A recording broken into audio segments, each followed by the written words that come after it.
Well, LSU's playoff hopes were completely crushed on Saturday night in College Station as LSU fell to Texas A&M 38-23 in a total heartbreaker. So what went wrong and how should you and other LSU fans feel about it? We'll get into that on today's edition of Locked on LSU. Locked on LSU, your daily podcast on the LSU Tigers. Part of the Locked On Podcast Network. Your team every day.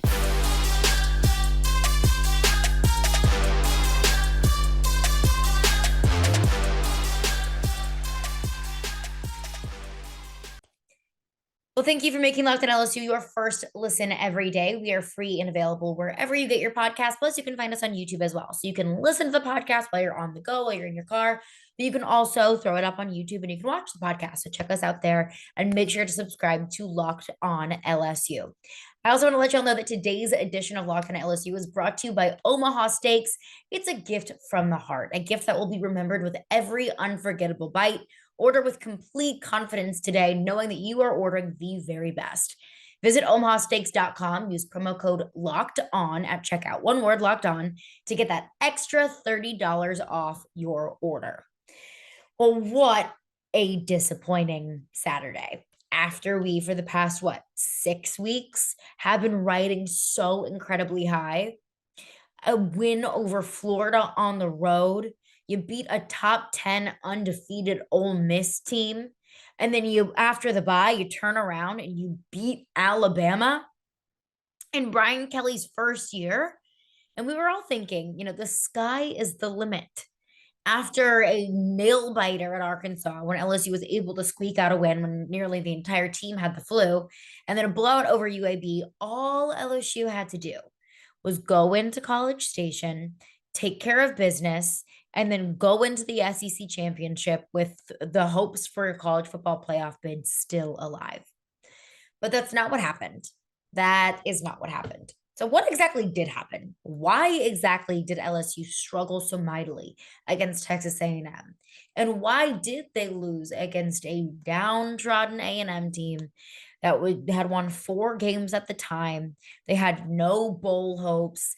When there were questions of firing Jimbo Fisher, even with the $80 million buyout. What happened? I'll start here. I'll start the one place that gave me confidence going into this game that LSU would win this game. And it was the defense. What in the world happened to the defense on Saturday? LSU went into this game with one of the best defenses in the SEC, and you could even argue one of the best defenses in all of college football. Texas A&M, on the other hand, had a completely opposite perspective. They had one of the worst offenses in all of the SEC and maybe even all of college football, where people were asking questions to Jimbo Fisher like, are you ready to give up play calling duties yet? When A&M struggled to put up points against one of the worst teams in college football in UMass. When Texas A&M lost to App State earlier in the season. What happened? Why couldn't one of the best defenses in college football stop one of the worst offenses in college football? 0 sacks on the day. LSU has 25 sacks so far in the season, so they're averaging about 2-ish sacks per game. And they couldn't get to the quarterback once. They couldn't sack a true freshman, Connor Weigman, not even a single time. Even when this team has been incredibly dominant at the line of scrimmage. And even if they don't get to the quarterback, they at least get pressure on the quarterback. I didn't see a whole lot of that on Saturday. I mean, LSU's front seven was getting completely beat up at the line of scrimmage against a Texas A&M offense, like I mentioned, that has been struggling all season long. Now, A&M, on the other hand, A&M only had 1 sack on the day, but they were getting to Jaden Daniels now. Why couldn't LSU's defense do that? LSU also forced 0 turnovers. On the other hand, A&M had the scoop and score, an incredibly critical point in the game. LSU was able to come back, tie the game. Score was 17-17. Jaden Daniels fumbles the football. It's picked up, recovered by A&M, and ran into the end zone for a touchdown. Now, I've mentioned this on the show before because I was doing a little bit of research about exactly why LSU was so good at coming back in games. What was it? Like, how could they get down 17-0 against Auburn and 17-3 against Ole Miss and come back and win those games pretty handily, at least for Ole Miss? What was the key there? And I looked at every single game in which LSU was down and where the turning point really was. Against Florida State, offense looked lethargic. It looked slow. It didn't look like a cohesive unit. LSU's defense forces a fumble at their own one.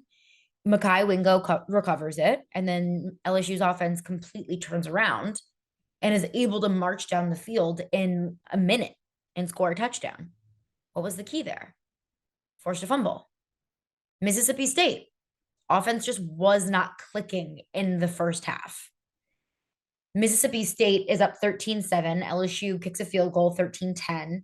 Mississippi State kicks a field goal. So now LSU is down 16-10. And then Mississippi State fumbles the punt. Slade Roy recovers it. And from that point, LSU outscored Mississippi State 21-0. Auburn, LSU down 17-0. Scoop and score. LSU goes on a 21-0 run. Ole Miss, they were down 17-3 at the beginning of the game. They were able to kind of dig themselves out. LSU was up 24-20. Joe Fouché intercepts Jackson Dart in the end zone, and then LSU goes on a 21-0 run to win that game. That's the key for this LSU team to come back in games that they're down in early, is to force those turnovers. And they weren't able to do that against a Texas A&M team that has had a tendency to turn the ball over all season long. In fact, LSU was actually on the receiving end of that. A&M recovers an LSU turnover, an LSU fumble, is able to capitalize off of that. And then all of the momentum was on A&M's side from there. So not only did LSU's defense not force a turnover, which has proven to be the key for this team to turn things around, A&M was able to capitalize off of LSU turnovers, gave all of the momentum in a critical moment for LSU to kind of flip the momentum on their side. And that was not the case. All night long, poor tackling. They could not stop the run to save their lives. Devon Achane had 38 rushes for 215 yards and 2 touchdowns. That's his career best game. Devon Achane is a great player. He's played well all season long. He's had several games this season where he's hit that 100+ yard rushing yard mark. Never has he run for 200+ yards. Never. Not even against UMass. Not even against App State. But he did it against LSU's defense. That's one of the top in the country. He ran for 62 against Alabama. He even put up 138 against Ole Miss, against 2 teams that LSU has beaten. They were able to contain Devon Achane, and LSU wasn't. Like I said, the front seven, that defensive line, was getting worked all night long. You could tell. It showed up on the scoreboard. It showed up in the momentum for A&M's offense. Jimbo Fisher called probably the best game he's called all season long. He was giving LSU different looks. He was kind of spreading the ball around. Moose Muhammad with just an insane one-handed catch. So Evan Stewart, one of the young guys, their second wide receiver. You saw Donovan Green, their tight end. They were spreading the ball around to those 3, but those 3 were just making outstanding plays. And Harold Perkins was kind of a non-starter, or was a non-starter on Saturday night. And I fully expected this to be almost like a prove-it game for Harold Perkins, because Harold Perkins originally committed to go to Texas A&M. So I kind of expected it to be like, okay, I'm with my new significant other, and I want to show off against my old significant other, my old boyfriend, my old girlfriend, and I want to show off. That's what I was expecting from Harold Perkins, almost like a prove it of, look at me balling out where I decided to go. He was a complete non-factor on the night. 2 tackles, 1 tackle for loss. Now, Jaquelin Roy had a pretty solid game. He had 12 tackles and a tackle and a half for loss. But overall, the defense was just getting worked. A defense that has shown all season long that they can be where the opposing offense is before they know where they're going to be, they just looked confused. But that wasn't the only side of the ball that struggled a little bit on Saturday night. I want to get into the other struggles on the other side of the ball coming up next. But before we do that, I want to tell you about Omaha Steaks. So it's the holiday season. I know you're going to have a bunch of friends over, a bunch of families over, and you're going to want to have a really nice sit down dinner, and you're going to want to treat your guests around the holiday season. And Omaha Steaks is the best place to do that because it's so convenient. All you have to do, you can order them online, and they're incredibly quality, high quality, delicious steaks that they get delivered on your doorstep, and it is an unforgettable holiday experience. Whether you are hosting for yourself, and if you're having friends and family over, or if you want to give the gift of Omaha Steaks, it's the perfect gift that I promise will keep on giving. So, the steak experts at Omaha have put together special curated gift packages to help take the guesswork out of gift giving and make you the holiday hero. So, go to omahasteaks.com and use code locked on, one word locked on at checkout, and you get $30 off your order. It's a great deal. So, you can send an assortment of mouth-watering favorites. They've got the legendary's Butcher's Cut filet mignon, one of my favorites, the air chilled boneless chicken. It's incredibly juicy, and the really really good burgers. If you want to have kind of a chill night out, if you want to go grill, you can eat some burgers. We got some football games coming up. It's the perfect place to eat those. They've even got easy to prepare comfort meals that are ready in a flash. Omaha Steaks is ready to ship your order right away. So shop early and beat the shipping rush. Go to omahasteaks.com and use promo code locked on at checkout. Omaha Steaks is a gift from the heart, a gift that will be remembered with every unforgettable bite. Order with the complete confidence today, knowing that you are ordering the very best. Visit omahasteaks.com. That's promo code locked on at checkout to get the extra $30 off your order. Minimum order may be required. Well, thank you for making Locked On LSU your first listen every day. So for your second listen today, check out Locked On Sports Today. From the games that matter the most to the biggest stories in sports, go beyond the scoreboard and behind the scenes with local experts and insights that only Locked On can provide. Locked On Sports Today, available on this app, YouTube, and wherever you get your podcasts. So I mentioned how difficult of a night the defense had, how uncharacteristically confused and honestly bad the LSU defense looked on Saturday night. Missed tackles, not getting pressure on the quarterback, couldn't stop the run. It's a recipe for disaster right there. I mean, the defense just could not get off the field.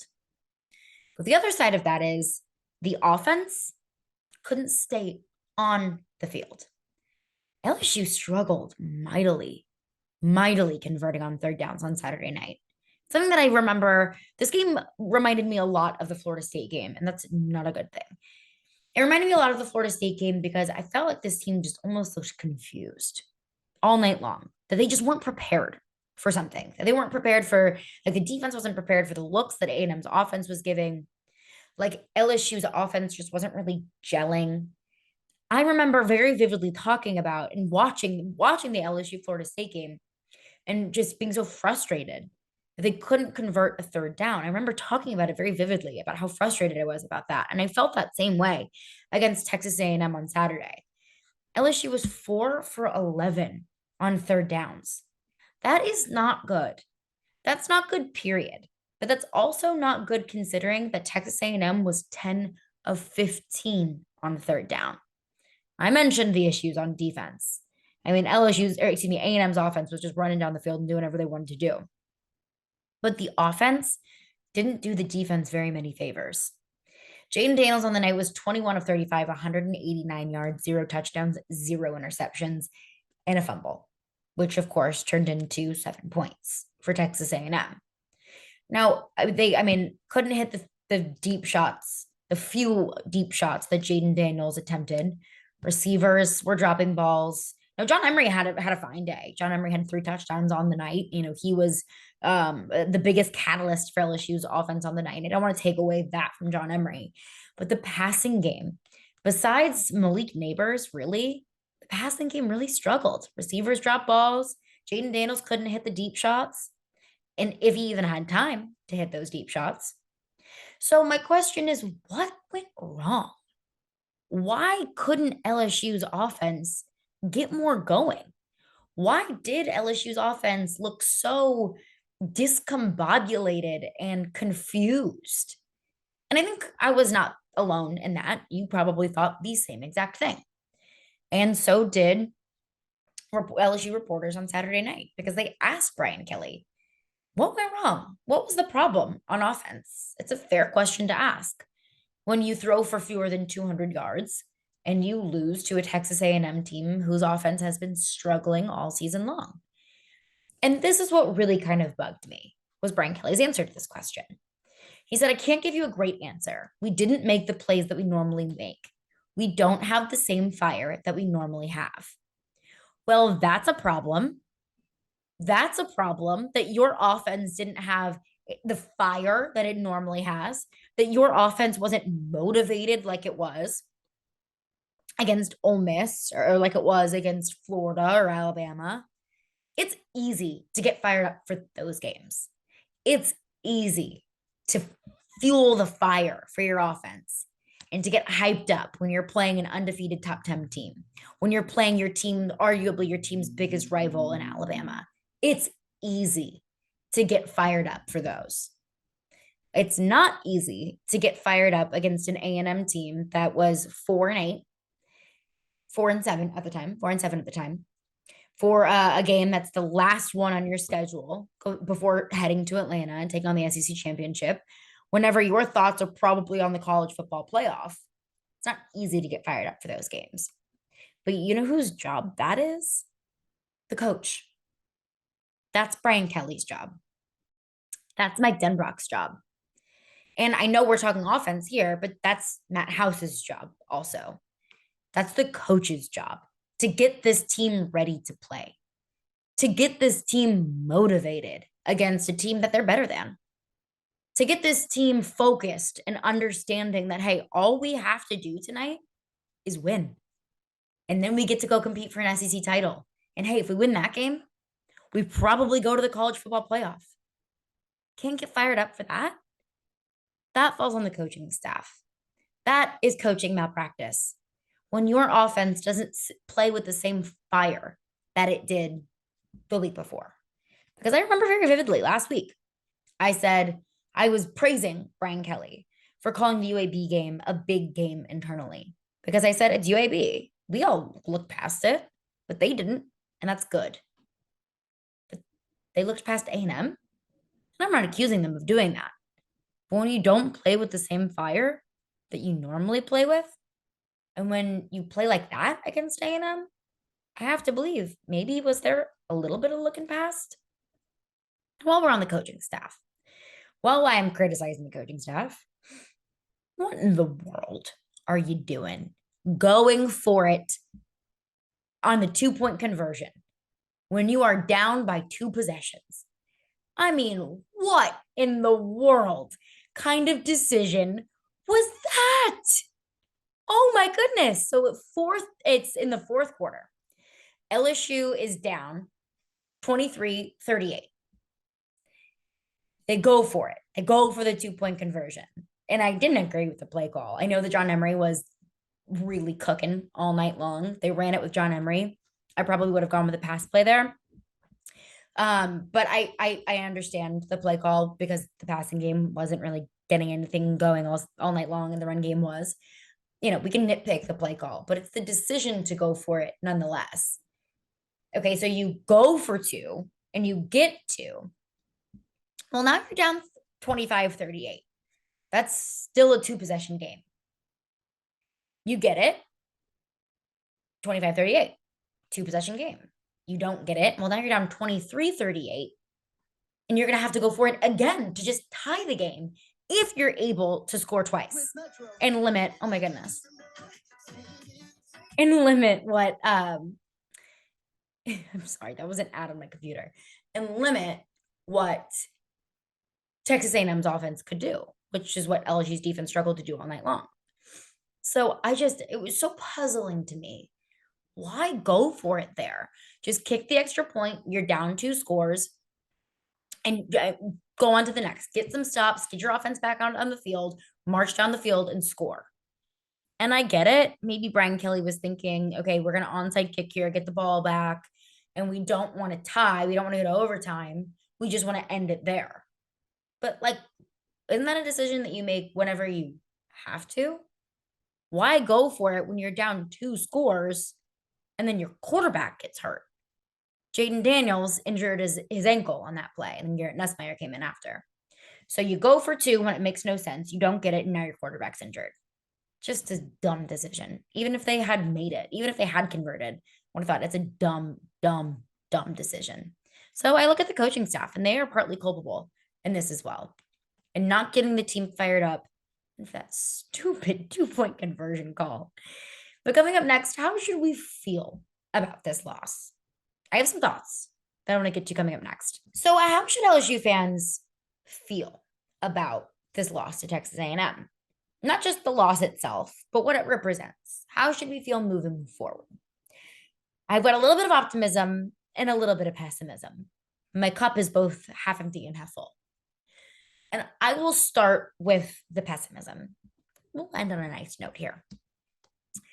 It's okay to be upset that LSU went 9-3 this year. I hear a lot of people saying, well, nobody would have expected this in Brian Kelly's first year, going 9-3 with a bid to to the SEC championship. Nobody expected that going into the season. And I agree. I didn't expect it. I thought, hey, I mean, the ceiling might be 8-4. Floor might be 6-6. It's a rebuilding year. It's head coach's first year. Going 9-3 absolutely would have exceeded my preseason expectations. If you would have told me that LSU would have gone 9-3 this year in July, probably would have been doing cartwheels. But it's okay to be upset now, because I am. Because even though in July I would have been really happy about going 9-3, LSU made so many improvements this season that losing to Texas A&M, it's okay to be upset. If you would have told me that we would have beaten an undefeated Ole Miss, beaten Alabama, and then lost to A&M, I would have thought, really? And if you would have told me that that was a 4-7 A&M team at the time, that would have been even worse. So while I understand the argument of this season exceeded preseason expectations, nobody expected Brian Kelly to do this in his first year, I don't really succumb to that argument. I don't really believe that, because I don't really believe about preseason expectations in November. It's okay to be upset that now the SEC championship just kind of feels like, it's okay to be upset that LSU now will not be competing in the college football playoff. Those hopes, at least, are gone. I never would have thought that was even a possibility going into the season. But that doesn't mean that now that the possibility is gone, that I'm okay with it, just because a few months ago, I would have been fine with it. You know what I mean?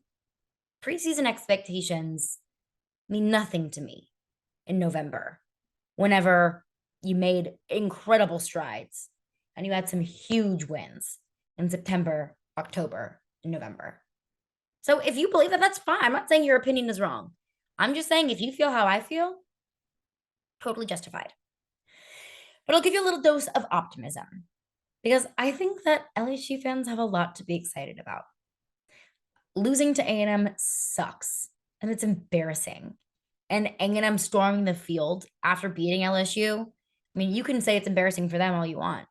It's embarrassing for LSU, too. That this was their bowl game. They knew going into this game that they weren't going to qualify for a bowl. This was their bowl. And they won it against you because you didn't show up. But I think LSU has a lot to be excited about. And this one skid doesn't define the program. This one skid doesn't define the season. Sure, it defines how long LSU will be playing going into the season, or how long they won't be playing, rather. But going into next year, there's so much young talent. There are so many players that have made massive contributions to this team that still aren't completely refined. Look at Harold Perkins, for example. He might be the best player that on this team. And Brian Kelly has made it very, very known that, hey, look, he's still got a lot to work on. He's still got some work to do in the passing game, working on the outside. We keep him on the inside, a little bit of a simpler role as a quarterback spy. There's still a lot to work on with Harold Perkins. That's exciting. That's encouraging. I made the argument a few weeks ago that I think that LSU has the most impactful freshman class in all of college football. And I stand by that, especially it's just like more so in the SEC. But I stand by that. Harold Perkins, Mason Taylor, Will Campbell, all of those guys that have been contributing, not just, on the field and off the field, but starters and making noise and making massive contributions to this team. That's exciting to look forward to. LSU is competing for an SEC championship. LSU is not the team that we saw on Saturday night against Texas A&M. They're more than that. They're better than that. So even though the SEC championship feels kind of because it doesn't mean anything beyond that, it's still really exciting that they're competing for one. It's still really exciting that LSU is going to be playing next weekend. I guess this weekend. It's still really exciting that LSU is probably going to get a bid to a pretty solid bowl. So I'm kind of speaking out of two sides of my mouth here. I'm saying it's okay to be upset about 9-3, but don't be so upset about it that you think this entire season was for nothing or that you're not excited moving forward, because there's still a lot to play for. An SEC title, albeit it's going to be really difficult to win that game.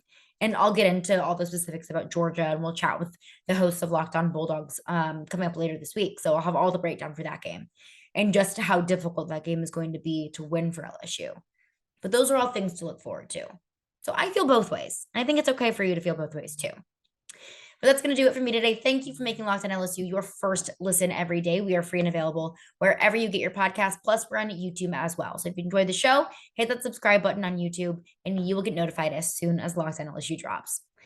For your next listen, check out Locked On Sports Today podcast. It's the biggest stories of the day, plus instant reactions, big game recaps, and the take of the day. It's available on the Odyssey app, YouTube, and wherever you get your podcasts.